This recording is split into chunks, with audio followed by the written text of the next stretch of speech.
Welcome, fellow creatures of the night, to this meeting of the Midnight Culture Club. Here, we venture deep into the nocturnal lands of the strange, the morbid, the absurd, and the obscure in film, books, TV, fairy tales, urban legends, and many other forms of pop culture. We discuss and analyse these texts to explore the fascinating ways in which they reflect, comment on, and critique the world we live in from its darker side.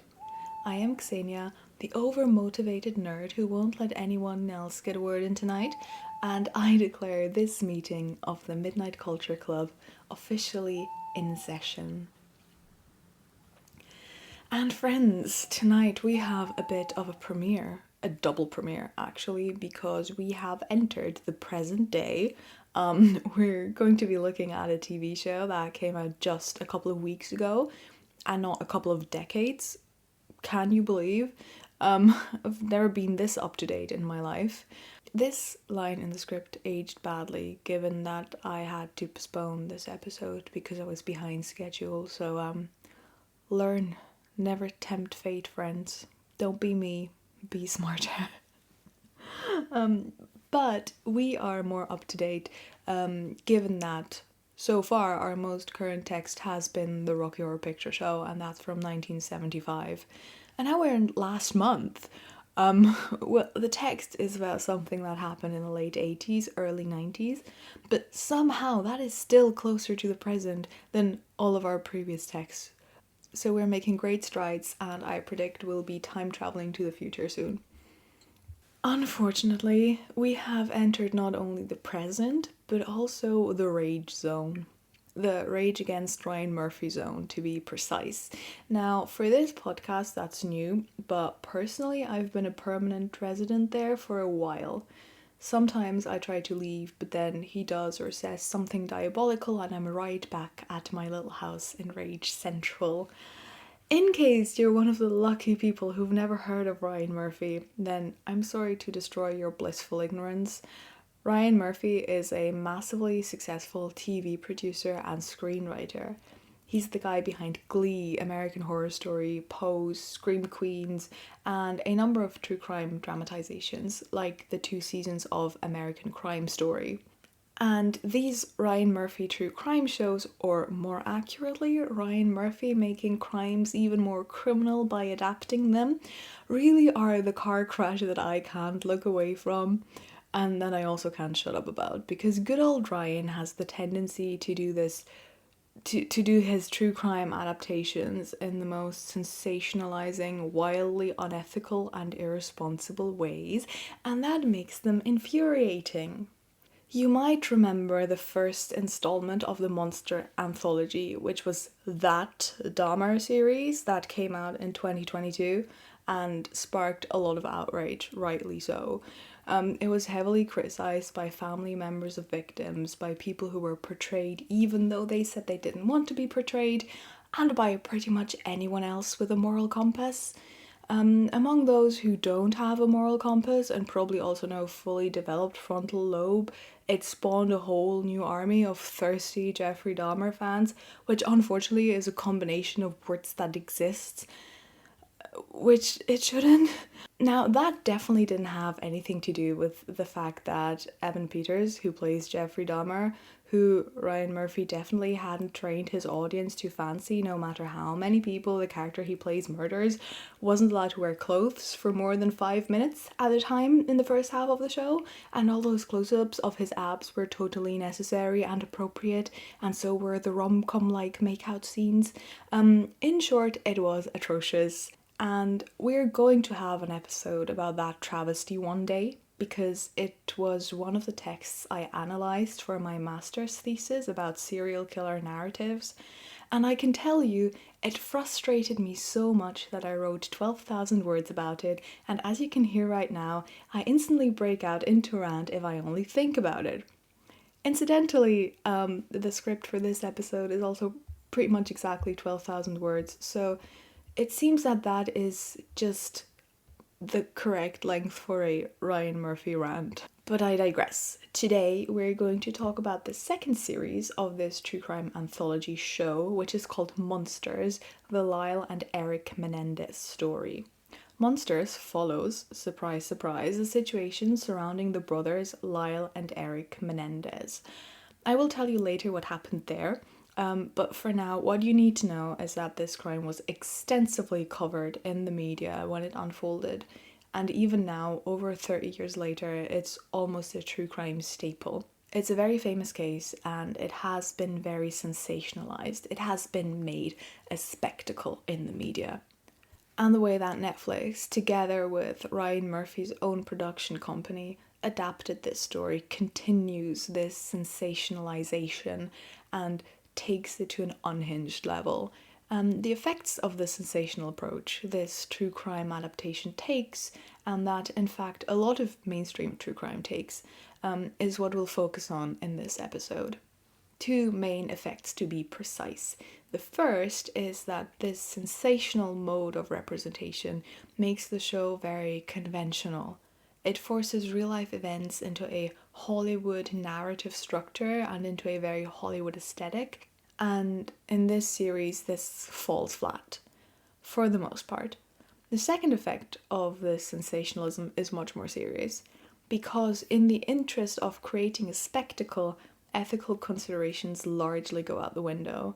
There are a few topics in this show that would require a lot of ethical consideration and sensitivity, which they do get to some degree on the surface, but the sensitivity is then undermined by other aspects of the show that can only be described as exploitative and disrespectful. Before we start, I want to give a content warning, several content warnings actually. One for physical violence, which pertains to a scene where people are shot. This will be slightly more graphic because the depiction of violence is relevant for the analysis of these scenes. I also want to give a very serious content warning for domestic abuse, both emotional and physical, and for sexual violence against children within the family. I won't be talking about any specific acts of domestic abuse or sexual violence in detail, so there will be no graphic descriptions or anything, but I will be talking about the context within the story, about the effects of this type of violence we see in the show, and about societal responses, stigmatization, and so on. There will also be an info input with statistics and a discussion of some myths around sexual violence against boys and men. I will separate the parts that discuss the stylistic and narrative strategies of the series and true crime genre conventions and all that from the ethical criticism part, and the ethics section is where I'll talk about the sexual violence aspect. So this isn't mixed in with the formal analysis. I'll let you know when the discussion around these points begins, so you can listen up to that point and then skip the rest of the episode if you need to. But again, there's nothing graphic or explicit there. In the description, you can find a link to the global directory of resources for victims of domestic violence and sexual violence, where resources such as helplines, charities, national organizations, but also general information are collected for each country. If available in the country, these also include resources specifically for men, as well as for survivors of childhood sexual abuse. Unfortunately, these don't exist everywhere, but where they exist, they are included. Please know that if you have ever been affected by any type of abuse, it is not your fault and you deserve to be believed and supported. The signs had been there for months, difficult to miss as they shone in blue light from screens across the globe. And yet, though everybody had seen these signs with their own eyes, no one knew exactly what would happen. Until Thursday, the 19th of September 2024. On this day, clouds gathered in the western sky as though to announce an evil rolling in from the distant horizon. TV screens, phone displays, and laptop monitors flickered nervously as more and more people opened their Netflix app, selected the show at the top of their recommended page, and pressed play. So many were drawn in by the title promising thrill and monstrosity, and by the image of two young men, undressed, gazing luridly at them, that the show shot to #1 in a single day. The plan, quite simple and yet so promising of riches, had worked seamlessly. And one man, the man who had devised this plan from the start, sat back in his designer chair, in his designer home, on a sunlit hilltop, the rays reflecting off his bald head. He watched the numbers rise, folded his hands, satisfied, and smiled. He had done it again. You see what I did there? It's called a parody of genre conventions. Anyway, the Netflix show Monsters, the Lyle and Erik Menendez story, centers on the brothers Lyle and Erik Menendez.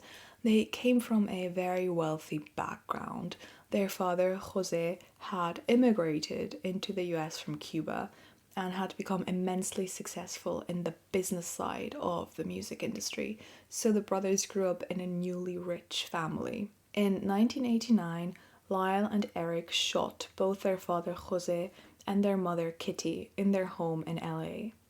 The brothers confessed to having killed their parents a few months later, but to this day, after 3 decades and 2 trials, there are conflicting theories about why and how they did this. Out of pure greed and revenge for their horrific childhoods, in self-defense, in cold blood, or any combination of several of these options. The brothers are the protagonists of the series. Overall, the focus lies more on Erik. I would describe him as the main character, while Lyle is a secondary main character. This is also reflected in the way the characters are drawn. Erik is a lot more vulnerable, he cries a lot. The show begins with him cracking under pressure because he knows that he and his brother killed their parents. So he is made out to be more emotional, more conscientious, more moral, basically. He's the one that I believe the viewer is supposed to empathize with when we look at, the way he is presented to us. Lyle, in contrast, is much more cold and aggressive. He's always shouting at someone. He obviously manipulates people. He likes to show off. He can cry on command, stuff like that. He does get a bit more depth in the second half of the show, but throughout the series, the narrative distance to Lyle is much greater than to Erik, and we have a lot less insight into him. So these are our 2 main characters. Now, this dynamic of Erik being sort of the main protagonist and Lyle being the sort of kind of villainous secondary main character, this is already laid in the opening episode. The show begins with the brothers' appearance at a memorial for their parents who were recently shot in the TV room of their mansion. Now, at this point, nobody knows yet why and by who. Shortly after this public display of grief, however, Erik has dreams in which he kills himself out of guilt. He's clearly very distraught. This leads to him confessing to his therapist, on Halloween of course, that it was him and Lyle who killed Kitty and Jose. Meanwhile, the police are doing a bit of investigating. They think it might have been the mafia. That's also what Lyle and Erik tell them. It's not super relevant for us. What is relevant is that in this first episode, while the police is pretty much in the dark, the viewers are already presented with a dramatic reenactment of the crime through flashback scenes that intersperse Erik's account to the therapist. So we see Erik confessing to the therapist, and while he's talking, the scene cuts to a reenactment of what he's talking about, and that then sort of takes over the episode. Here we see the brothers planning details of the crime, procuring weapons, trying to get an alibi by buying cinema tickets, and eventually sneaking into the house and shooting their parents. This shooting scene is very gory, especially the way Jose, the father's death, is depicted. We see Lyle, who's positioned further away from the camera than his father, shoot Jose through the head, and half his skull flies off directly into the camera, blood and brain splatter is gruesome. It's important to note that Jose's death is shown in a lot more graphic, gory detail than Kitty's. We see her getting shot too. There's a close-up of some of her fingers being torn off by a bullet, but the shot that Lyle fires to her head is filmed from a great distance, so we don't see her face getting destroyed like Jose. What we do see is Lyle standing over her while she's lying on the floor, largely obscured by darkness, by furniture that's somewhat placed in front of her. And he puts the gun to her head and we hear the shot, but that's it. There's no close-ups, nothing. She is not literally defaced the way that Jose is. This, on the one hand, creates the impression that Jose is the main target of aggression, that his death is a lot more brutal. On the other hand, it already, and you'll see what I'm saying already, it creates distance to him. It dehumanizes him to some degree. When we see a person's head explode, their face being ripped apart, we also metaphorically see their personhood, their subjecthood, be ripped apart, right? Because the face is very much the part of the body that is most representative of the person as a subject. By physically destroying Jose's face completely, he is depersonalized, while Kitty, whose face remains intact to the viewer, retains more subjecthood. And this is directly linked to the amount of guilt that is then sort of put upon them with the information that is further revealed in the show. Because this brutal, graphically staged destruction of the father is linked to the most important reveal the brothers make about their parents. Because after they have killed their parents, the show depicts them partying, spending as much of their parents' money as they can before the will that they know they've been written out of is executed, and after that they get arrested for killing both the parents. Now here comes the reveal, because shortly after the arrest, Erik tells his lawyer that his father sexually abused both him and Lyle, and that while they were young children, Lyle also abused him, Erik, for a while. And from this moment, Monsters goes into the exploration of different hypotheticals, different versions of the crime that could be possible. From this, the narrative moves on to the first trial. Here we see a lot of support for the brothers' claim that their father was abusive and that the mother didn't bother doing anything about it. So here we see that distribution of guilt that matches up the amount of violence. You know, the father who did the abuse is very violently destroyed, and the mother who is implicated because she didn't do anything, according to their story, is also killed, but less brutally to us as audiences. Now, in these trial sequences, these experiences that the brothers claim they had growing up are described once more in a lot of detail. And this is genuinely very disturbing.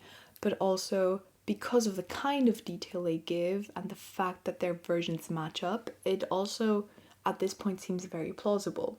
However, their plea that they acted in self-defense doesn't fully convince the jury, and it also contradicts the version the series showed in flashbacks over the first 2 episodes. That's important. There they are shown planning the crime, right? So the trial ends in a stalemate and a mistrial is declared, so there has to be a second trial later on. At the same time, the series deals with the way the brothers fare in prison, what shenanigans they get up to, which is showing off and manipulating witnesses for Lyle, and panicking, crying, and hooking up with other inmates for Erik. So they're having a time, not necessarily a very good time, but they're having a time. The final episode of the show then deals with the second trial, in which things suddenly look very different. While in the first trial, Lyle's and Erik's claims of their father being physically violent and cruel are backed up by a lot of witnesses, suddenly positive opinions of the parents dominate from the people on the witness stand. Inconsistencies in the brothers' story are pointed out as well, and so the Menendez brothers' case falls apart in court. They are found guilty of murder and are sentenced to life in prison. Here there is also a scene where the jury has to decide whether Lyle and Erik should get the death sentence or life in prison, and there's this horrible woman who gets really mad and shouts about how they're evil monsters and deserve to die, and that the sexual abuse definitely didn't happen.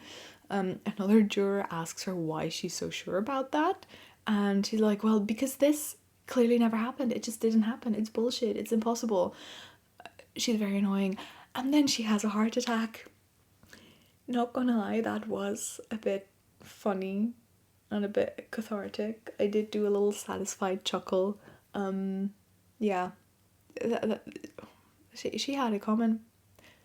I hope this was not a real person, because then this sounds horrible.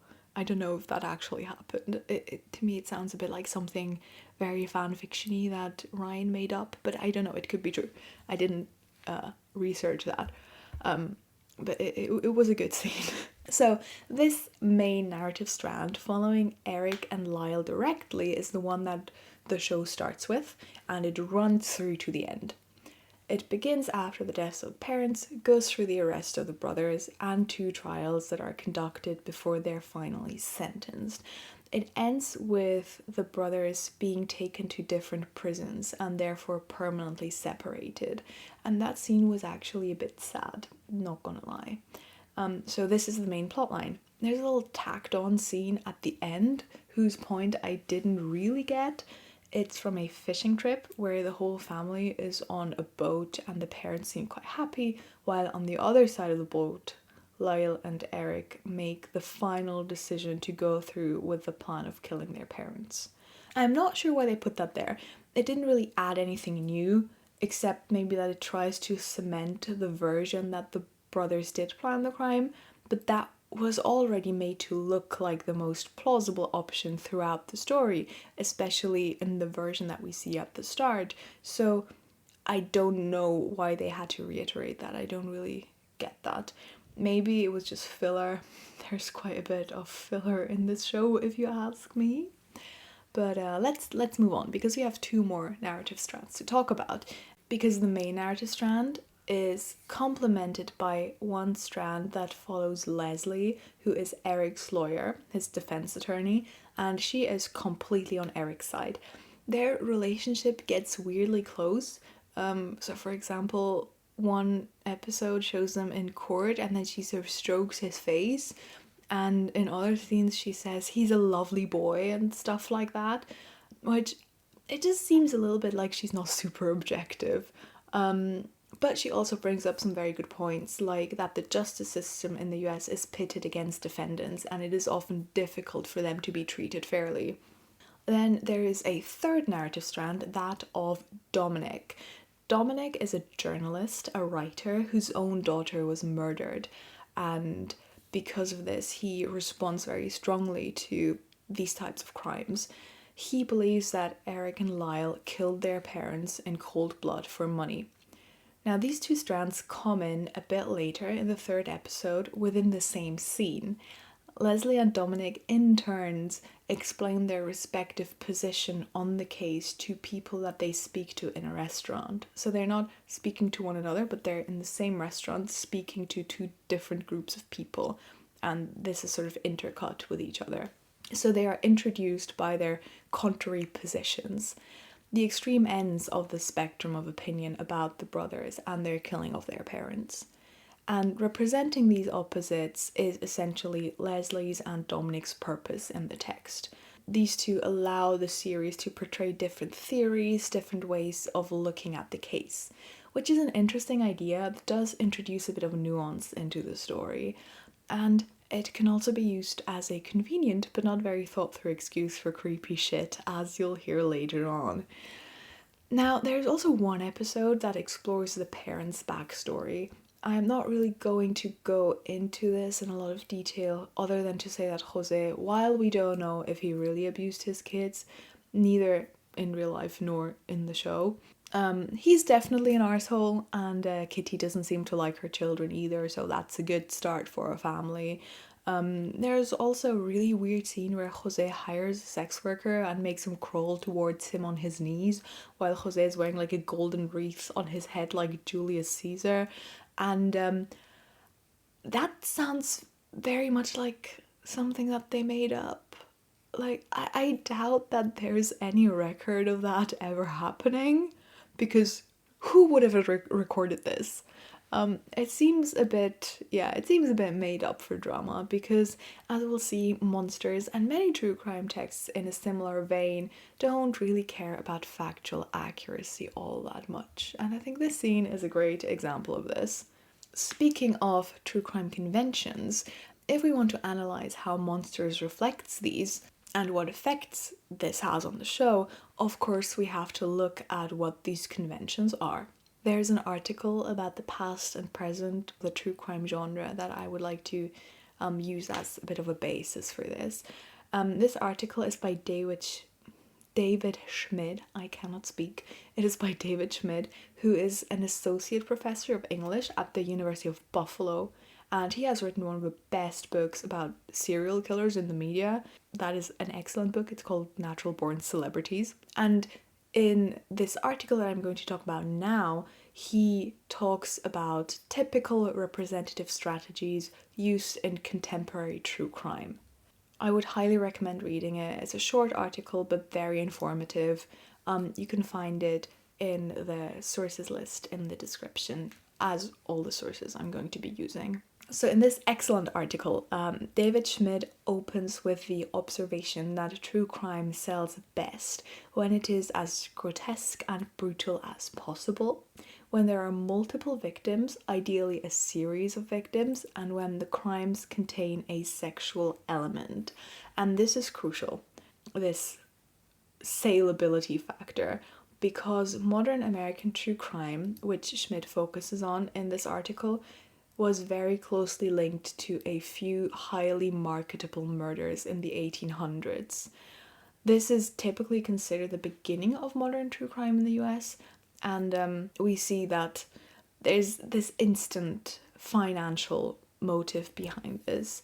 So there were these very marketable murders in the 1800s, and the texts about them sold so well that true crime became a profitable business, and at least when produced by big corporations, it still is to this day. So the sales factor really has to be kept in mind with a big Netflix production like this one. So these are things that will appear again and again. The brutality, the repetition or serial nature of victimization, so to speak, and the sexual element.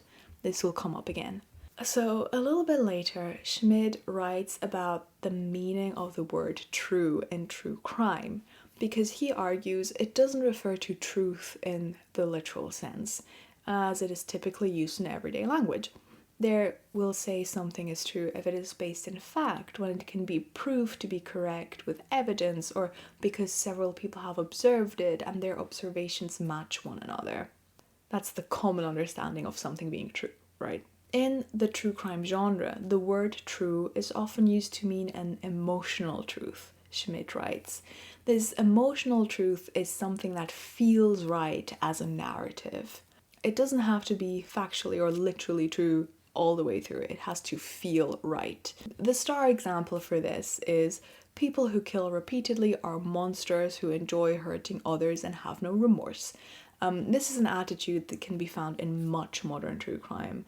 And it does feel like a truth to many viewers and readers. It seems like common sense.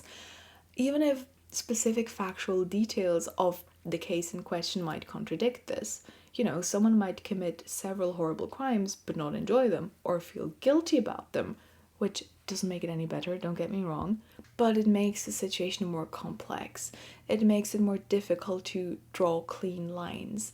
The overarching story of monstrosity and remorselessness, in contrast, is simple. It seems logical, because why would somebody who feels bad about what they did do it again? And at the same time, it is spectacular and attractive, and it makes the viewer or reader feel safe because it tells them they have nothing in common with the perpetrator. An emotional truth that we like. So this emotional truth of true crime doesn't try to get as close as possible to the literal truth, but rather disguises it and adapts it for the sake of emotionally satisfying plot. And of course, these satisfying stories are often those that feel familiar because we've heard similar stories before. The stories that get told and become familiar are those that contain the elements Schmidt mentions, the elements that sell: a lot of brutality, several victims, sexual elements. Of course, this doesn't apply to every true crime text. There are plenty true crime shows, books, articles, podcasts that function very well by trying to get as close as possible to the literal truth. So, this emotional truth thing is not something you have to do, it's a choice. That is important. However, unfortunately, it is a general trend that can be observed in much true crime, especially mainstream formats, because they tend to favor conventionality that has proved to sell. Okay, a little bit more theory and then we'll analyze the text. So, this valuing of emotional truth over literal truth affects the representative strategies that a text uses. In her book Death is Served, Stella Castelli, who was my MA thesis supervisor, and she's really cool, Stella summarizes these strategies under the term performative mode. Dramatizations of crime rooted in reality that follow this performative mode are, Stella writes, directed at the production of text rather than the documentation of truth, which spirals towards a form of obscuring. Importantly, the performative mode doesn't just aim to produce any sort of text, but a text that is spectacular, grotesque, that draws as much attention as possible. So again, we arrive at the saleability of these performative mode true crime texts.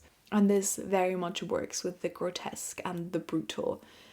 And we see this in the way the killing of the parents is staged in Monsters. I described earlier on how the deaths of the parents are depicted in a very graphic manner, and they are shown repeatedly. Especially the first time around is very graphic. I would say there is quite a bit of shock value to this scene. Now, personally, I'm not a fan of reenacting people's violent deaths for shock value, but Ryan clearly is, because the shooting scene in episode 1 and 2 scenes in the following episode where Lyle and Erik and then the police inspect the crime scene, and all of these sequences, they really use the parents' destroyed bodies as a source of horrific spectacle. We get close-ups of the wounds, then we see them again in the form of police documentation photographs, and this of course plays into the sensationalism, the spectacle, and the way they really get as much visually disturbing material as they can out of that one act of violence is by repeating it. And they do that a lot. They repeat it and by that make it into a series.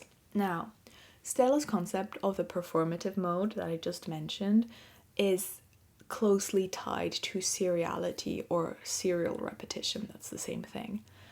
And interestingly, one of the texts she writes about in relation to this performative mode and serial repetition is a Ryan Murphy true crime show. It's The Assassination of Gianni Versace. And I haven't seen this, but based on Stella's analysis, it seems to carry a lot of the same issues we see in Monsters. The most relevant one here is the focus on the spectacle and grandeur, the massive scale and the attention directed at the crime, and the role seriality plays in it all. Because the show follows the guy who killed Gianni Versace, and who is solely noted by the public for this crime that drew a lot of attention, even though he actually killed other people as well in a sort of elongated spree. And yet the show raises him to a celebrity level by staging him as a serial killer. And as we know from Schmidt, serial killers get more attention, they sell better than any other type of criminal. According to Stella, this is because the serial repetition of crimes is the key element that makes crimes and criminals interesting in the long run. There is always more to come. It stays interesting because of the seriality, like a TV show producing new episodes. Now, in Monsters, on the face of it, serial murder really isn't anywhere in sight. We're talking about a crime that clearly took place in a single event. But that doesn't mean they don't try to creates seriality. Because the show introduces this serial repetition of the crime by enacting the killing of the Menendez parents again and again and again. We see Kitty and Jose being killed by their sons at least 4 times. Some of these 4 repetitions introduce more information or newly mentioned versions of the crime, so they're not identical, but they all repeat the crime. In addition, there are many brief moments showing alternatives, like the parents being shot by the mafia or other gang members, which again repeats the staging of the crime. I couldn't even count all of these, and in the court episodes, the crime is retold repeatedly again. So, all in all, the killing of the parents is repeated continuously throughout the series, so that a sense of seriality is created. Of course, the crime stays one crime, but because it keeps coming back over and over again with some modifications, the structure of the story becomes one of serial crime. And that feeds into the spectacular. It makes the crime grander and allows for the violence to be exploited as a source of horror several times instead of just one. This performative mode and the linked emotional fictionalized truth are tied together not only by the content of the series and its narrative structure with the serial repetition, but also by the lush, polished, highly aestheticized style of the series. Because everything in this show that is not the brutal shooting is just so pretty. The people are pretty, the cars are pretty, the houses, the gardens, the swimming pools, the colours are all pretty. Apart from a few side characters that look like average humans, but most importantly, Lyle and Erik are pretty, and also every single other guy in the prison they're in looks like a model, but we'll get into that later. What's important now is the overall aesthetic style, which includes, the environment and the people. Journalist Kaylee Donaldson describes the show as being driven mostly by sensuality, which is very much part of the lush visual style, and she wrote that Monsters was filmed like a perfume ad. And that is the perfect description for it. It looks like a perfume ad. Pretty, but surface level, insubstantial. And with this very pretty, very smooth aesthetic, the show and its concept of sensationalism fails itself. Because the strength of the performative mode is that it gives filmmakers the tools to make aesthetic choices that might not be realistic, but that can create atmosphere, that can build tension and character for the text, that can give different environments a very different feeling, for example. They can make the text extremely powerful in the emotions it elicits from the viewer through things like what is and isn't in the frame, through score and sound, through the use of colors, through lighting. But Monsters doesn't use that potential. Its visual style is highly aestheticized but completely bland, which I didn't expect, because often Ryan Murphy shows are very strong in this aspect. Now, as much as I complained about that Dahmer series earlier on, the one thing it really had going for it is that it is aesthetically very, very strong and effective in creating an inescapable atmosphere simply through its stylistic choices. The colours alone made your skin crawl because they looked so dirty and grimy. There's this horrible cold green light that they had in Jeffrey Dahmer's flat, mixed with the kind of sort of soupy yellowish brown color. It was horrible. And then there was a hellish deep red lighting in the clubs that he goes to find potential victims. And these colors were used very deliberately and in an exaggerated way to create an extreme atmosphere, and it worked very well. Now, I want to contrast that briefly with the aesthetic style in Monsters. Now, I understand the environment and the type of story is very different, so I'm not expecting them to use the same strategies as they did in the Dahmer series, because that wouldn't make sense. But you could still do something characteristic. But what they do in Monsters is they use pastels, some bright blues and reds, but nothing that really dominates. There's this little sepia filter. There's these luxurious, lush environments that are very nice, but they're not so over the top that they could serve as a convincing contrast to the brutality of the crimes happening in the environment.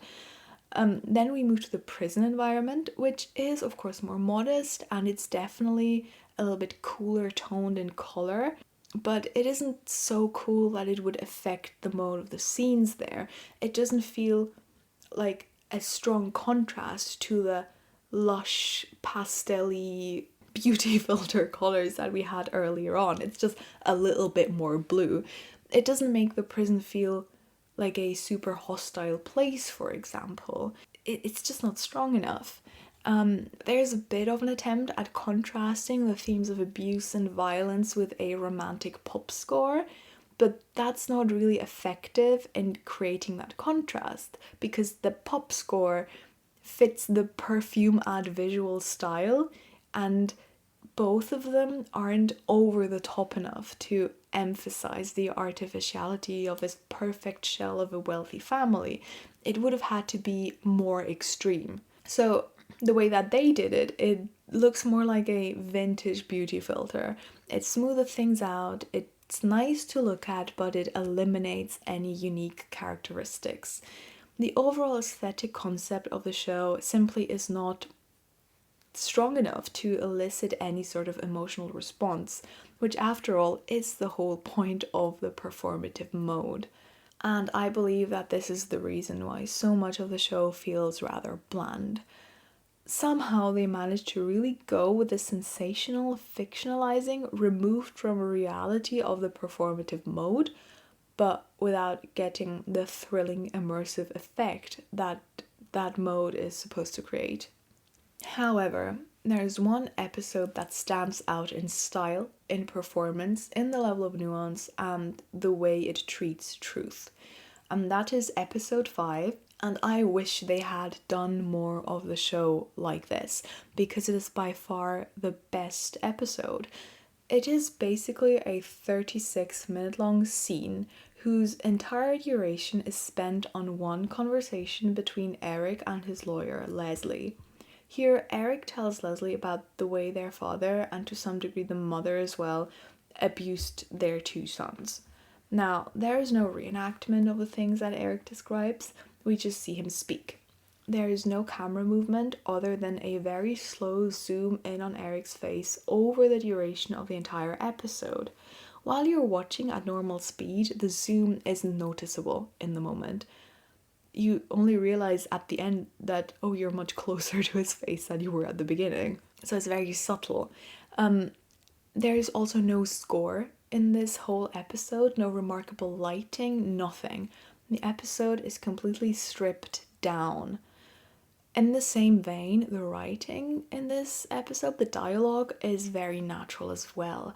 It stands in very stark contrast to the pretty artificial, sometimes a little over dramatic lines in the rest of the show. And the actor, Cooper Koch, who plays Erik, pulls off this essentially monologue very well. His acting, like the writing, feels very realistic in this episode. Erik comes across as a real person and not as a fictional character in this episode. And we have time to pay attention to details because everything is so stripped down. We have time to notice things like word for word repetition of statements that Lyle made earlier. We have time to think about how that might be suspicious, how they might have planned their stories out together, or that it could also mean that this is basically what happened. We have time to pay attention to the facial expressions that Erik makes, to his body language, which is very sunk in and turned away from the camera. He looks very uncomfortable in a sort of awkward and very natural way. We have time to think about whether he's hiding something, whether he's simply uncomfortable talking about the worst things that ever happened to him. There is contradiction, there is nuance, there is uncertainty, there is tension. And all of that with minimal spectacle. The episode as a whole works because it has well thought through narrative and aesthetic concepts that fit together and strengthen each other and leave open space for curiosity and speculation. The episode doesn't present us one neat emotional truth, but confronts us with a situation that lawyers, jurors, and judges find themselves in, one where we have to decide whether we believe a defendant or not, and we cannot be sure if the conclusions we come to are correct. At the end of this part about the performative mode and the creation of truth in the true crime genre, I want to draw a brief comparison with a true crime drama that deals with a case that has a few similarities with the Menendez case, but this show uses completely different strategies that go against many of the typical true crime conventions that we see reflected in Monsters, for example. And I just want to bring it up because it uses a very cool stylistic device to deal with the impossibility of knowing what actually happened. So this is the series Landscapers, starring the queen that is Olivia Colman. This series, like the Monsters Menendez series, adapts a case where two people were convicted of a murder that they deny took place the way and for the reasons that the police and court think it did. I don't want to go into too much detail, but Landscapers follows a couple, a woman and a man, who are convicted for murdering the woman's parents. They deny that it was a murder and also make the claim that the parents really mistreated their daughter, neglected her, told her she was unlovable, and there is also the claim that the father had sexually abused the daughter when she was a child. So the situation has some similarities with the Menendez case. But the most important parallel is that it is clear that a violent killing took place, but the circumstances, which could be mitigating or not, are impossible to ascertain for sure. And the way this uncertainty is treated is so interesting because, as opposed to a more conventional true crime drama approach, Landscapers doesn't try to create one coherent narrative with, melodramatic twists with a moment of rising tension, climax, and a reveal at the end. Instead, Landscapers makes the uncertainty of the case its strength, the element that defines its form in an innovative way. Landscapers has some general drama scenes, but when it comes to the reconstruction of the crime, it does away with this frame altogether. Because in this reconstruction scenes, which often begin maybe with an interrogation by the police, because in these scenes what happens is that the camera moves away from the scene and we see that the room the characters stand in during the crime scenario is a set that stands in an empty room. Then we see the characters move between different sets. Sometimes they even push the sets around. They give each other stage directions to demonstrate their versions of the crime. They argue about these versions. Some defend their own theories, making it clear that they are their own theories and no one version is ever presented as the correct one. This makes it clear that the audience, as well as the characters, and evidently the creators of the show, have absolutely no idea what actually happened. There is no coherent truth. This also means that there is no satisfying story arc, no conclusive ending. And I think this is a really clever and stylistically convincing way to adapt a crime or any real event where so much is simply not knowable. And because in a true story, and especially one like this, there can never be one accurate version of events, so it is always a fictionalized performance. And Landscapers acknowledges this representative problem, and instead of trying to mask it by creating a coherent truth and an overarching emotional truth, it makes the impossibility of literal truth its strength. It makes it visible, and through that provokes not only thought about the case and the series itself, but also about how stories create truth. They don't just depict truth that exists outside of them, but they make it.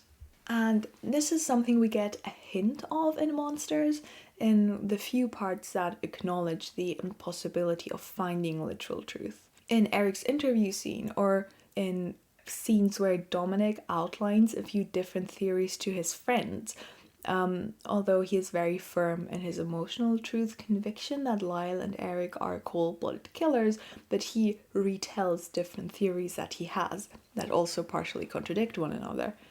The idea that there is no clearly discernible truth is present when we see the contradictory nature of the statements made by witnesses in the two trials against the brothers. And in these sections it works because we don't have clear reenactments. They're either none or ones that are clearly stated to be hypothetical. Once we see something enacted on screen without any indication that it might not be the truth, without any information about who this version comes from, we will accept it as the correct truth that the text wants us to believe. But if something is described, retold in words, without the audience seeing it be recreated, we doubt.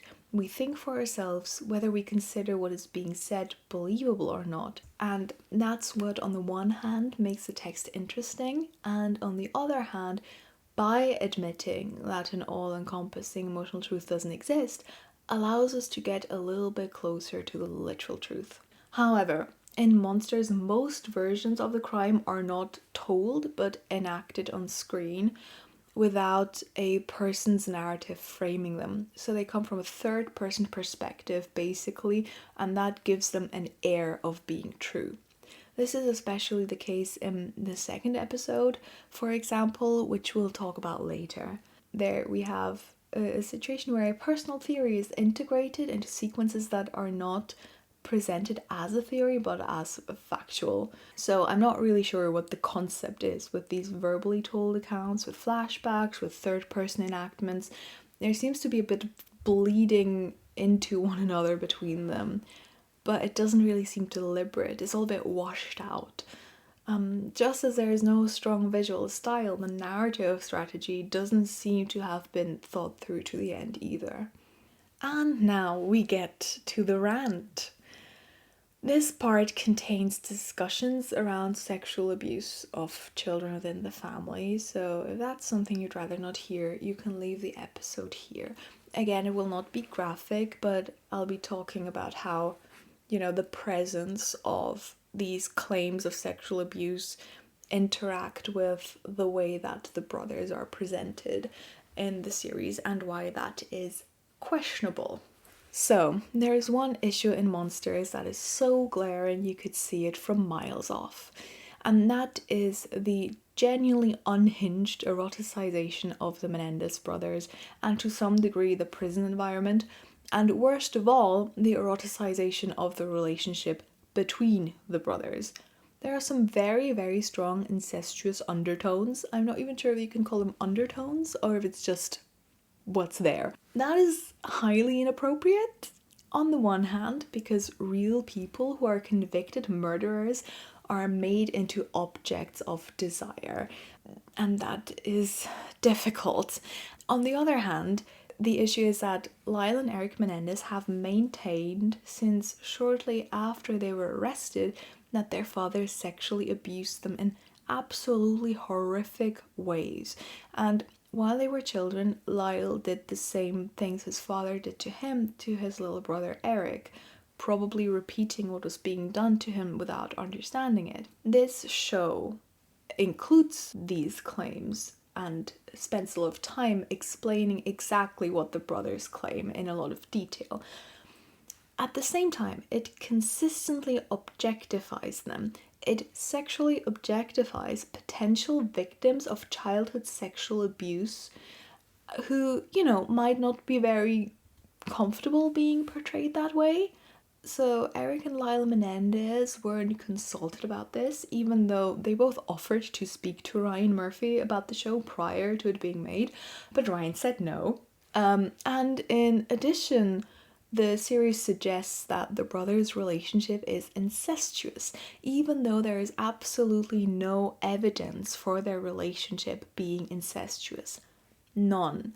And the fact that they claim that Lyle abused Erik as a child as well, reenacting what had happened to him, that is presented side by side with scenes that portray their relationship as young adults to be sexual or romantic is just fucked up. These things should not be anywhere near one another, right? It's just too close to this idea of, oh, it's not that bad. Because secretly they're actually into each other. So this whole abuse thing is not that serious. It's just way too close to that, right? But let's talk about how the show actually constructs this stuff. This extreme eroticization is, of course, part of the sensationalism the show works with because, we remember, David Schmidt, sex sells in true crime as well. So fittingly, this sexualizing aspect already begins with the main promotional image that is supposed to attract viewers.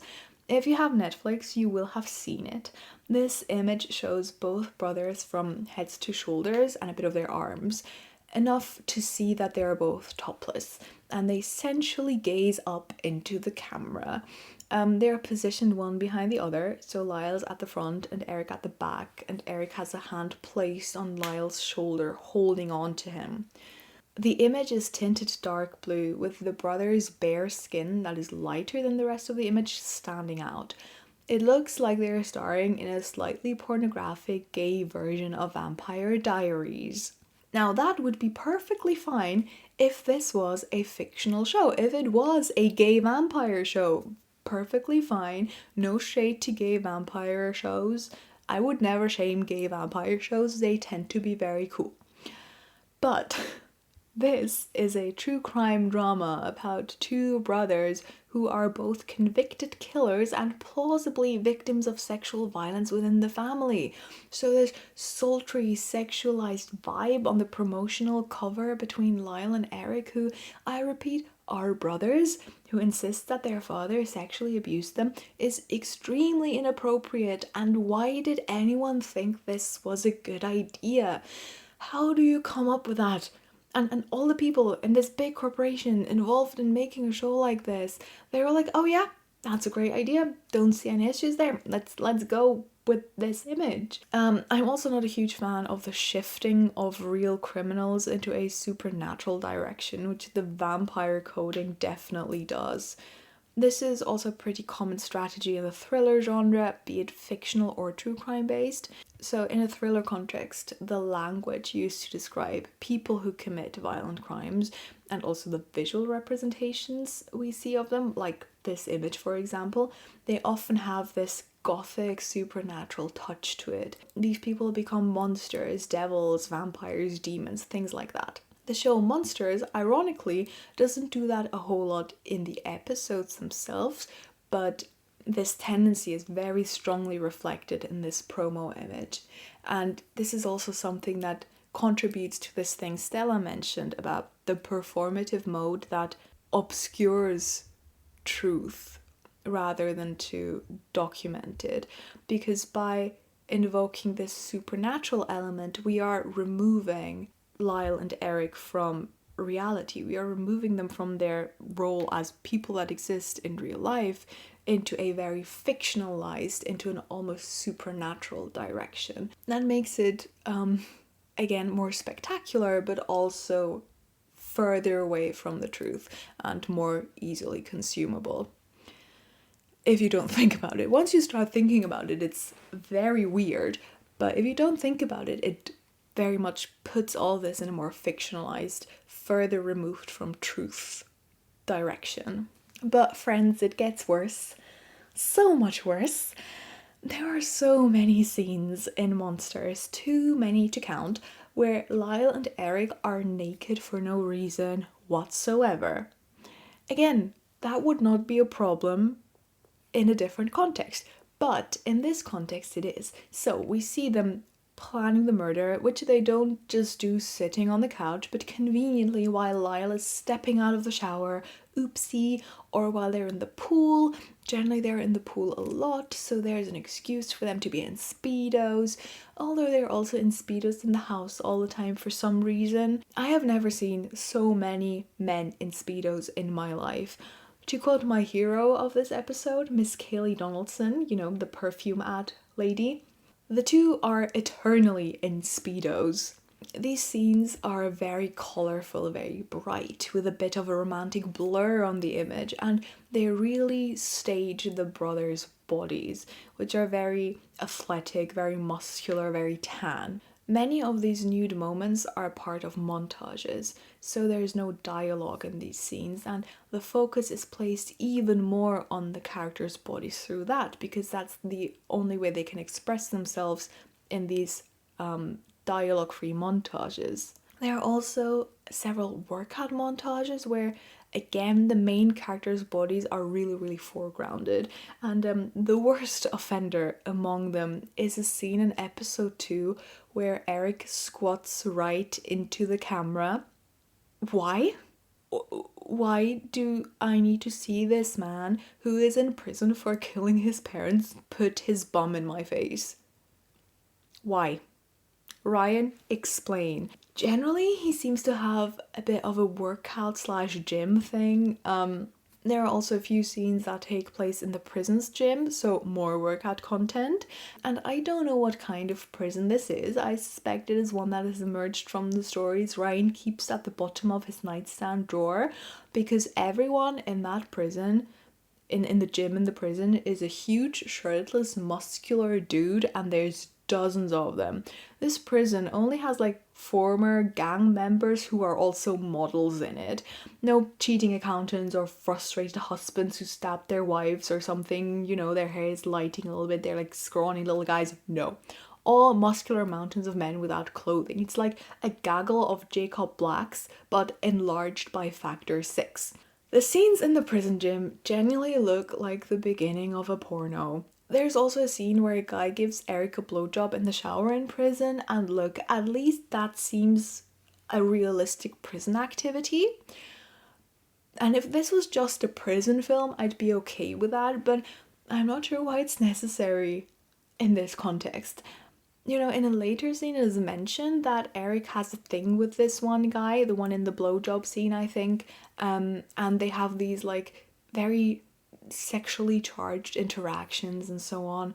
Erik mentions that he misses this guy when he gets moved to a different part of the prison. So, you know, we know that there's something going on there. We don't need to see them naked in the shower. We don't need to see the blowjob. We can tell that, you know, there's something going on there. And again, I really don't have a problem with explicit scenes in dramas in general. I don't think there's anything wrong with that. I also don't want you to take this as me having a problem with queer sex being portrayed on screen. Absolutely not. It's really just the context of a true crime show that focuses on people who are convicted killers, and the show is trying to make them sexy. That is my problem. They really do all they can to eroticize the two protagonists, and the show really takes this to a level that borders both on the utterly ridiculous and the deeply disrespectful. But hey, we haven't even got to the more explicit incest stuff. Are you excited about the more explicit incest stuff? Because it seems Ryan is, given that he insisted on including it in Monsters. Well, I don't know if he insisted on that, but it is on the main promo image, you know, that vibe is included there. And all of that, even though the incest theory is basically a fringe rumor that comes from Bestie Dominic, who mentioned it in one article. There are 3 pretty incest moments in Monsters. One isn't that much of a deal. The 2 others are crimes against humanity. The not so offensive incest moment is framed as a theory by Dominic, which is good because that's what the incest theory about Lyle and Erik Menendez was. A theory by this one writer. We see Dominic tell his theories about the brothers to a round of guests gathered at his house, and he brings up the possibility that the brothers could have killed their parents because they found out about Lyle and Erik having an incestuous relationship. While Dominic tells his theory, the screen cuts to basically its visual representation. Kitty comes up the stairs, opens the bathroom door, and finds her sons in the shower together. They are blurred by the water on the glass, but you can tell that they're touching each other in a not brotherly way. Now, I don't have a huge problem with this scene because, again, it is made clear that it's a theory coming from Dominic and the audience can make up their own mind about it. So that's fine. I do have a little bit of a problem with it being in the shower because throughout the show, the shower is very often mentioned as a location where Jose abused or is said to have abused his children, so that they place this kind of incestuous moment in that same location. I find that a little bit questionable because it sort of by location links the abuse that the brothers allege with this incest theory that would include the abuse being made up by them. So it kind of puts these two things a little bit too close together for what I would consider okay. But overall, I don't think this scene is a huge problem because it's not portrayed as factual or anything like that. It's a theory by Dominic, and that's it. Now, that is not the case for the other incest moments, because these, the crime against humanity incest moments, take place early on in the second episode. At this point, we still only have the Lyle and Erik narrative strands. So, Dominic and his theory are nowhere in sight yet. Nowhere. We don't even know he exists at this point. And these scenes are not focalized through any specific person, but they are told from an external position, like a third-person narrator. So we are kind of led to consider those to be, somewhat fact-based. And the offending scenes come shortly after the brothers have killed their parents and they stay in a fancy hotel. Now, in the first of these scenes, they're chilling in their hotel room in their little Speedos, of course, covered in self-tanner, muscles popping out like they haven't had a sip of water in weeks. You know, how you hang out with your brother. Lyle does a bit of coke and goes up to Erik. Erik is sat down and Lyle bends down to his brother, tells him, or rather shouts at him, that they made it. They're going to get all the money and they'll live their best life, and all while having his hands around Erik's neck, moving around his jaw and then grabbing his throat at the front. Erik looks a bit concerned, but then Lyle kisses him. And then they smile at each other happily. It's not how you kiss your sibling, it's a sexual kiss, especially with the way Lyle holds Erik's throat. It is possibly a romantic kiss, and it has something a little bit threatening as well. Lyle is on cocaine while this happens, which could be an excuse, but still, it doesn't explain this. Patrick Bateman is on cocaine for all of American Psycho, and he does the craziest shit, but he still doesn't go snog his siblings while kinkily grabbing their throat. No, this clearly plays into the incest suggestion, especially because in the same episode, there's a second little incest moment that is even worse. Here, Lyle and Erik party at the hotel with some other attractive, scantily clad people, of course. It's another montage where the camera moves through the luxurious room, captures bright colours and dancing bodies. Again, very perfume ad. In fact, one of the most perfume ad scenes in the show. And, let me repeat, not told from any specific character's perspective. The suggestion being that this is not made up by one of the characters. And in this scene, Lyle does once again do coke while Erik is dancing with a young woman who looks very cool, by the way. So Lyle goes between Erik and this girl, basically pushes between them, grabs Erik's jaw, and then Erik wipes some coke from Lyle's nose, and then the screen cuts to some guests looking at them weirdly because clearly they think this is strange behavior for brothers. So we see this is not accidentally weird, it's deliberately weird because the people who see it react to it like, oh, this is a bit strange, right? Now, the image returns to Lyle and Erik, And here it looks like Erik has just kissed Lyle's neck and is sort of like moving away from that. But I'm not completely sure about that one. It's not completely clear, but it sort of looks like that. And then Erik touches Lyle's lips and his fingers end up in Lyle's mouth. Yeah, it's not very brotherly, is it? I cannot really think of a non-sexual way to interpret these interactions, except maybe if they were obviously joking around, but they're not. The other partygoers' reactions confirm that this is intended to imply a sexual relationship, or at least sexual tension between the brothers. Because this is so obviously unhinged, Ryan Murphy was asked why he included the incestuous undertones when there is no indication for the brothers having had a romantic or sexual relationship in real life. Ryan said, "If you watch the show, what the show is doing is presenting the points of view and theories from so many people who were involved in the case. Dominic Dunn wrote several articles talking about that theory. We are presenting his point of view just as we did defense attorney Leslie Abrams' point of view. We had an obligation to show all of that, and we did. But Ryan, that is bullshit, and you know it's bullshit." That explanation is fair regarding the one instance in which an incestuous relationship between Lyle and Erik is portrayed as a theory by Dominic. You know, the one where he brings up the idea and the screen cuts to Kitty walking in on Lyle and Erik in the shower. This is clearly marked as Dominic's imagination, his theory. Fine. That's what Ryan's explanation is defending, right? This portraying of this theory. But the shower scene is not what people have a problem with, Ryan. It's everything else. Everything that's not portrayed as Dominic's theory. It's the promo image. It's the kiss. It's the scene where Erik has a finger in his brother's mouth and the people stare at them weirdly. Those are the problem. And Ryan cannot attribute that to portraying different people's theories. It doesn't work like that. These moments come from an episode focalized through an external perspective.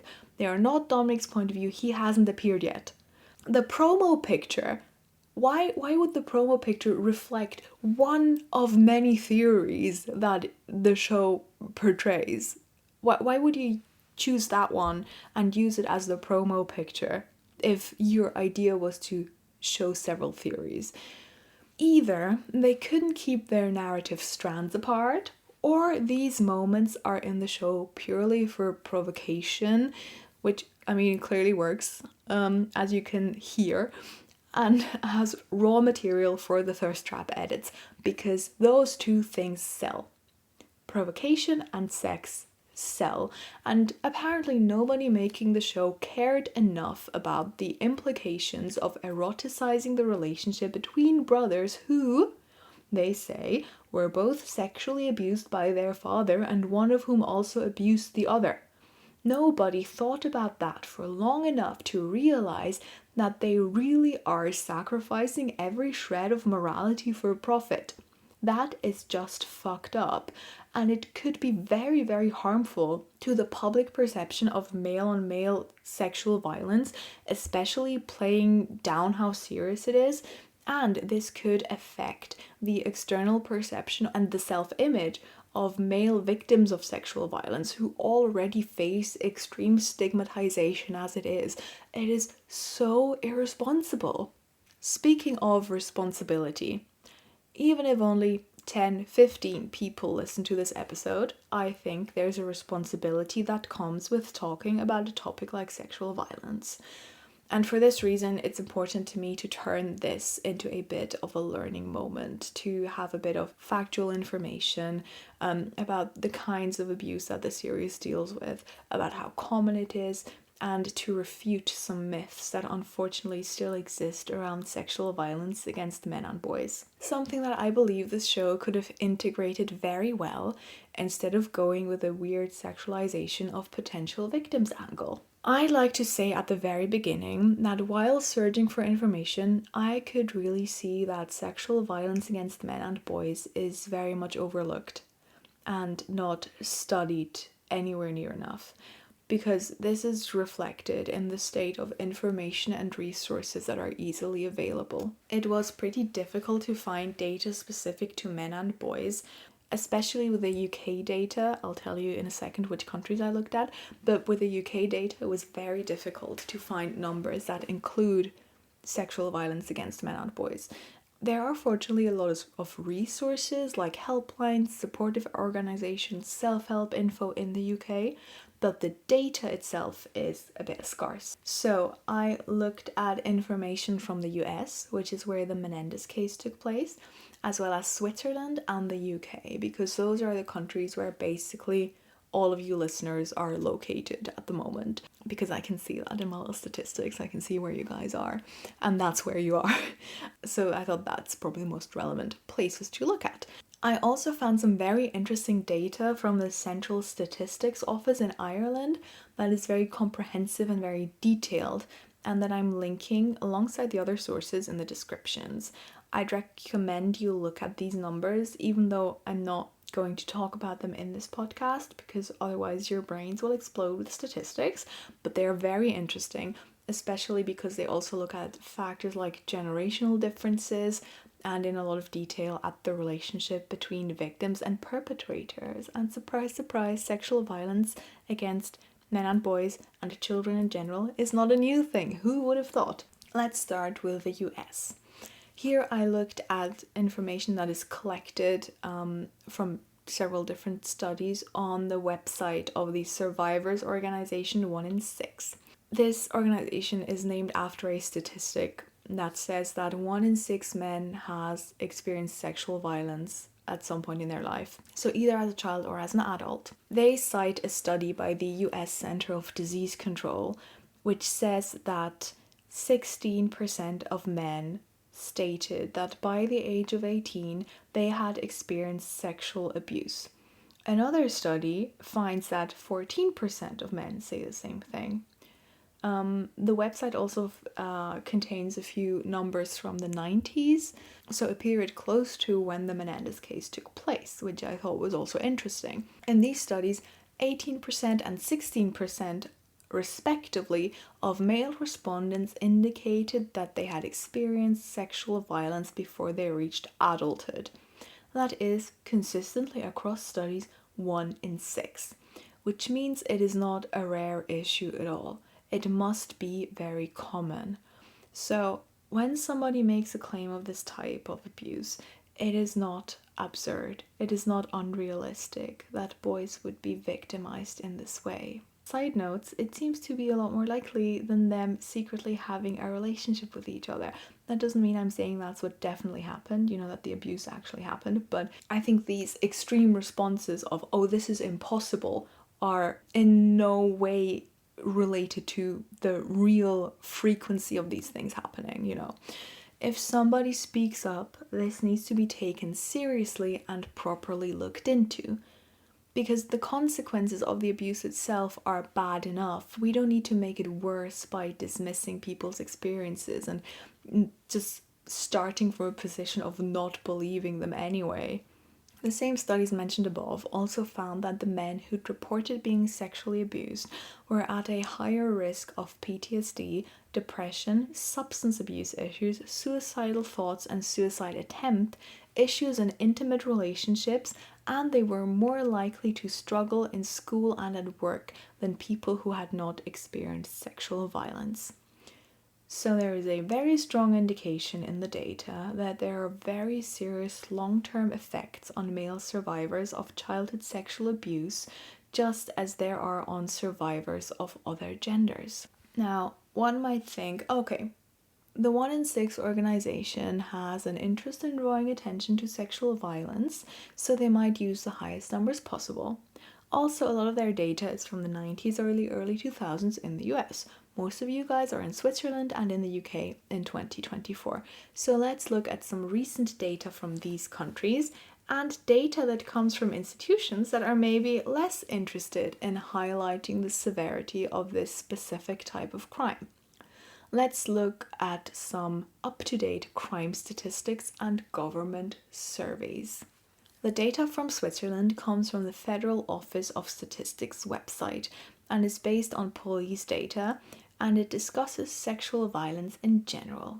What they do in this very easily accessible data, I only had to do one Google search to find it, they specify gender and age of victims. So information about sexual violence against men and boys doesn't get buried anywhere obscure, but it is as accessible as all other data about sexual violence, which, that's a step in the right direction.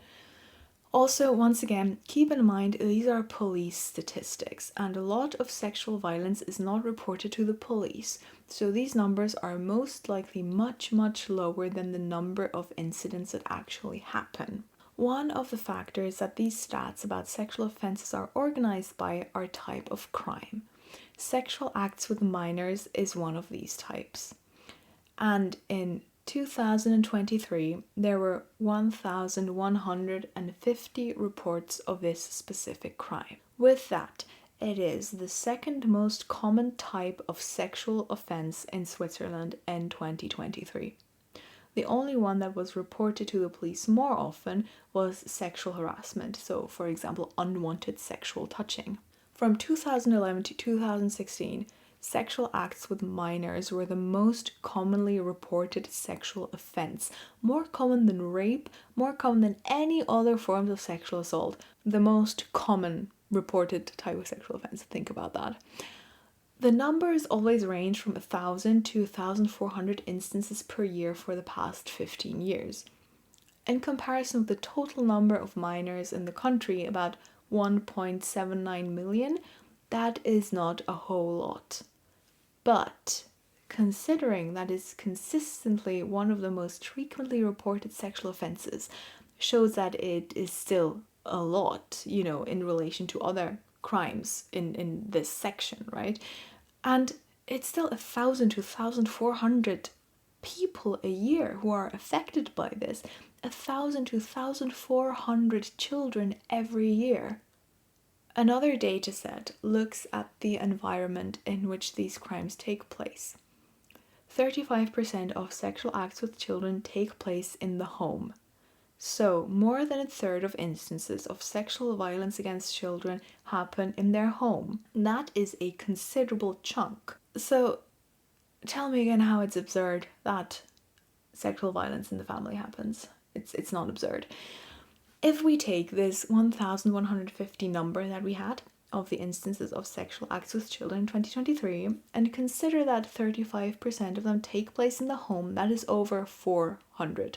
So there were, last year, 400 reported to the police instances of sexual violence against children in their home. Children who cannot feel safe in their home because they might be subject to sexual violence. It's absolutely horrific. Now, if we look at boys and men specifically, we see that male victims are much fewer than female victims. That is something that is reflected across the data. Overall, male victims make up about 10% of total victims of sexual violence in this Swiss data, which is a huge difference, of course, but 10% is still a considerable amount. It is far too high to be ignored and denied as non-existent. And when we look at gender distribution by type of sexual violence, we see that male victims are most likely to be affected by the most common type of sexual offense against them is sexual acts with children. Here, boys make up not 10%, but 28% of total victims, more than a quarter. That is not a disappearingly small amount, as we're often told. And in total, there were 411 underage male victims of sexual violence in Switzerland in 2023 reported to the police. There's probably a lot more, but these are the ones that were reported to the police. It really is time we put this nonsense of there are no male victims of sexual violence in the bin where it belongs.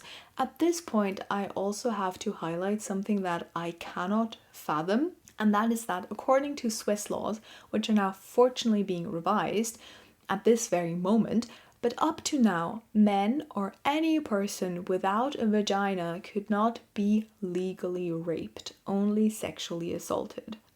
Because the definition of rape, which is I believe from the 30s, in the law, specifically defines rape as non-consensual vaginal penetration. That is why in the statistics I'm quoting from here, victims of rape are all female, 100%, because rape of people without vaginas is not even recorded as rape.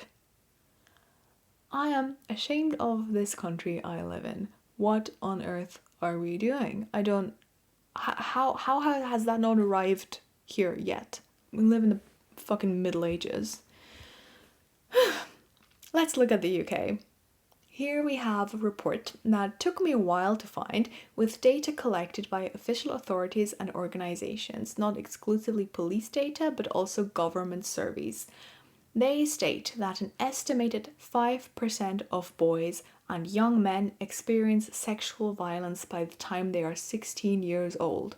That is 1 in 20. So, if you live in the UK, think about how many male people you know. Probably like, I don't know, 20, 30, 40, something like that. So, statistically, you probably know 2 or 3 men who experienced sexual violence when they were children.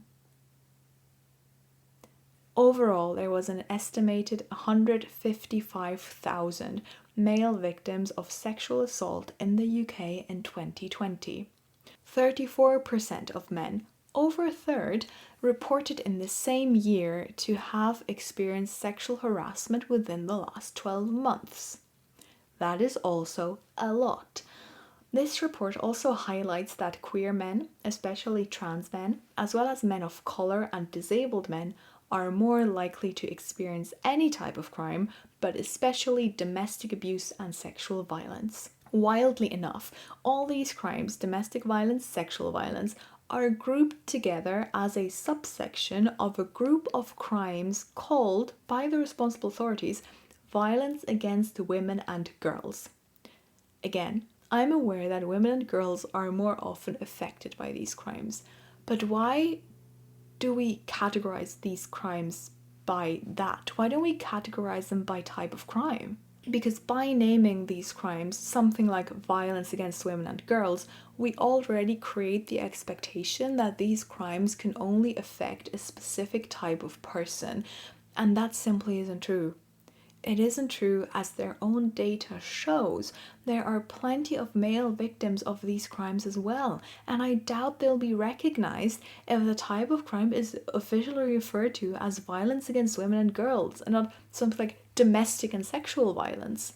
If we named this category of crime something gender neutral like that, something like domestic and sexual violence, this could open up the very fixed expectations that we have of who can be affected by these crimes, because anyone can be affected by these crimes, and society as a whole needs to become more aware of that these offenses aren't necessarily gender specific, and naming official categories something that allows for any type of victim to be included is a small but important step towards that. Finally, I wanted to get an overview over the resources that are available.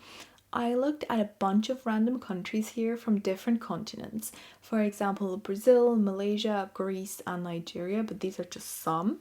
All of these countries I mentioned and many more have women's helplines, organizations, shelters. There usually are general helplines as well. Often there are designated resources for children, which is great. That is really, really good. There are also general ones, as I said, but there are no helplines or resources that are specific to men or that explicitly state that they are for men as well. So there is no helpline that says this is for women, children, and men, or something like that. It will just be a helpline. Or at least these cannot be easily found, and that is a problem that really needs fixed. According to the information on the 1 in 6 website, men are much less likely to seek help or to report sexual violence against them than women. And that is linked to availability of resources, but also to common myths like sexual abuse being less harmful to boys and men, or them secretly wanting that, or that when the abuser is female, they are lucky because other boys dream of having sexual contact with a woman, and if the abuser is male, that makes the victim gay and that's a bad thing. All of these myths are complete nonsense. Now, to briefly mention monsters again, in my opinion, with the incest suggestions, they play into the oh, they secretly wanted it myth, at least regarding Erik, because Lyle abusing him and the two having a consensual, like, forbidden love affair, that these things are depicted basically as variations of one another, it really blurs a line that should not be blurred. As to the myth that male victims do not suffer as much as a result of sexual violence, we heard earlier there are clinical studies that show male survivors being at a higher risk for a range of mental health issues than men who haven't experienced sexual violence. Some of these mental health issues are also physically harmful, like substance abuse or self-harm. That boys who are abused by women should count themselves lucky is a horrible idea rooted in weird gender roles that paint men as constantly aroused and always wanting sex no matter the context, therefore just assuming consent at any time. That role, that expectation, makes it impossible for men to not consent if we, think it through to the end. That is horrible. Then shaming victims of male on male sexual violence by saying they're gay is plain homophobic and hateful. Nothing else. But it works because we live in a homophobic society and it will make victims feel bad about themselves. Because of these kinds of myths, it is particularly important that resources for men and boys exist, are labeled explicitly, and their existence is made widely visible. They have to be accessible, easy to find, and they have to make it clear that male victims will be believed. Every victim of every type of violence deserves support, deserves access to resources, and that access should be made as easy and as safe and as uncomplicated for them as possible. And that is not, to return to the monster series, something you do by infusing people who have insisted for decades that they were sexually abused as boys within their family, to infuse these people with a strange, eroticizing, incestuous, forbidden romance vibe that is based on nothing but a personal theory by one journalist. To me, it isn't even that much about the Menendez brothers themselves, because nobody can prove or disprove the sexual abuse they alleged. But it is about the millions of viewers of a successful Netflix show, some of whom are victims of these types of crimes, who will see that their experience is being trivialized and made sexy simply so the show can profit off of sensationalism and this sex sells factor. And it is about people who will see some of their prejudice, their stereotypes about male-on-male sexual violence reinforced, perhaps pass them on, and they might react in a very harmful way if they are ever confronted with this topic in their personal environment. And every time they see something in the media that confirms their stereotypes, they will feel safer in them. And I think it is just unacceptable that it is more important to Netflix and to Ryan Murphy as a producer and writer to draw audiences by making their protagonists hot, by objectifying and eroticizing them, their bodies, and their relationship to one another, than to have some basic human decency. And that is why this man needs to stay the fuck away from true crime. Because again and again, the true crime shows he produces are extremely irresponsible, and I don't understand how a huge company like Netflix that distributes them doesn't put some restrictions on this. Instead, they encourage this mess. Because friends, the third series of the travesty that is the Monster franchise has already been announced. It's definitely happening, despite all the criticisms of the first two series. It's called The Original Monster, and it will be about Ed Gein. So the series seems to be returning to its media-hyped serial killer in Wisconsin roots. Now, Ed Gein was a farmer who killed 2 women in rural Wisconsin in the 50s and dug up a lot of bodies from graveyards. He's a pretty influential figure in the American horror landscape. Pictures of the chaotic, dirty, and human body part studded farmhouse he lived in were released by the media, and following that, this environment basically became part of the prototype of the dingy rural redneck serial killer, as well as the mommy issues serial killer and the transgender serial killer. In this vein, this case served as a loose inspiration for a range of serial killer narratives, for example, Texas Chainsaw Massacre or My Problematic Fave Psycho, but also for the character of Jamie Gum in Silence of the Lambs, although I think that is a extremely wild misinterpretation in my opinion, but alas. I have a slight suspicion Ryan Murphy chose this case because everybody who was directly involved in it is dead and can't criticize him. But seriously, I swear if Ryan Murphy continues in his typical style and tries to make Ed Gein hot, if Ryan Murphy puts Ed Gein in Speedos, gives him 6-pack abs, and makes him squat into our faces and nobody stops him, I think that's a sign that we have to quit. Collectively, as a species, it will be the sign that our time is over and we should pack it up, lock the doors, goodbye. But maybe if we complain enough, that'll do something. I hope so. It's not a lot of hope, but it's there. So, my dear little creatures of the night, that's it for this episode. I hope you're not too exhausted. Maybe you even enjoyed the rant. I hope so. I know it was a bit of a heavier, pessimistic one, but very important. After all, the Monsters series has already been viewed by so many people. It has an immense reach, and when something has such a massive reach, it is even more important to point out irresponsibilities like these. And I think the more people do it, the better. I hope you can take something away from this episode that'll be productive for you, a bit more awareness, some strategies to critically look at these types of texts perhaps, or maybe just enough rage-induced energy that you can now channel into finally cleaning your room. Or you could write a comment under this episode. That was such a smooth transition, wow, well done me. You could write a comment under this episode or send me a message on the at Midnight Culture Club Instagram page to let me know what you think about this episode or about Monsters or the podcast as a whole. Also, you can follow this show on Spotify if you like, so you don't miss any future rants or a possibly happening mysterious Halloween special that will be cozy and fun, hint hint, and is coming soon. And remember, the first rule of Midnight Culture Club is to tell everyone about Midnight Culture Club. I will now go furiously pace around the room for a good 3 hours and curse Ryan Murphy for further ruining the reputation of all Scorpios. And then I hope to see you again soon, here on the nocturnal side. Sweet dreams and good night.